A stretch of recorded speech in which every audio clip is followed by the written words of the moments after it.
Now what we're going to do is going to be very simple. We're going to select the website that we want to add the account dashboard for, and we are going to click on go to website just like that. Now what we're going to do next is going to be much simpler. We're going to head over website from the left side of the screen, as you can see like that, and we're going to select from the drop down menu that has appeared pages. Now, for the pages, as you can see, it is going to show you the main navigation, member sites if you have already added a member site, and also the not linked, as you can see, pages, and some other tools like marketing tools, system pages, and code custom.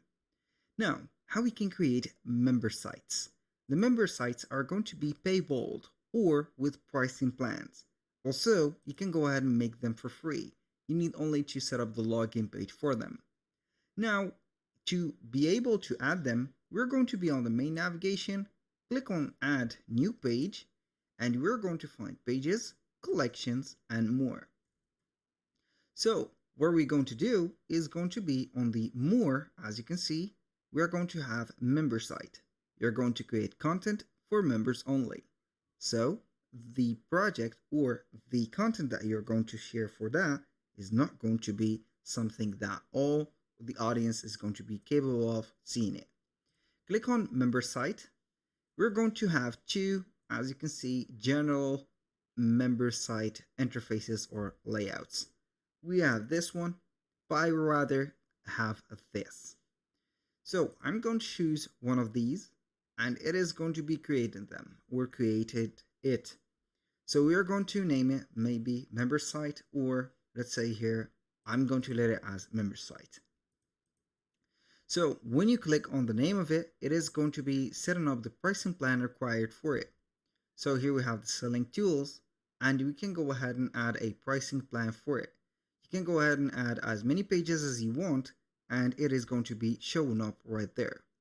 So I am going to start by adding a pricing plan. I'm going to create a new one and name it. So you're going to name this subscription, for example, for it, a description, the benefits that is going to be included within the plan that you're going to put, and you can go ahead and have it as a fixed amount, as you can see, subscription amount, or a free one. So I'm going to put it as a free access, of course.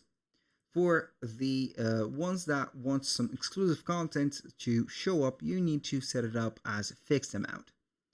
Now, you have also the included products. You can add, for example, digital products like blog, member site, or videos. I have the blog. I'm going to integrate it, and also the videos. These are going to be the blog is going to be the blog. The video is going to be, as you can see, a paywalled access. So you can go ahead and set up a sign up limit, which is going to be optional for the enrollment dates and etc. And here you go. When you finish, you're going to put it as this. We're going to click on create. Once we have created it, you're going to see that it is going to be right here. You can visit it up, and you can go ahead and start by clicking on edit and start making changes to your member site like that. So you're going to cheer up the content that you're going to put here, add multiple sections like the normal website that you used to use, and here you go. So that was pretty much it for today's video. Thank you guys for watching. I hope that you have enjoyed the content, and I hope to see you soon on the next one.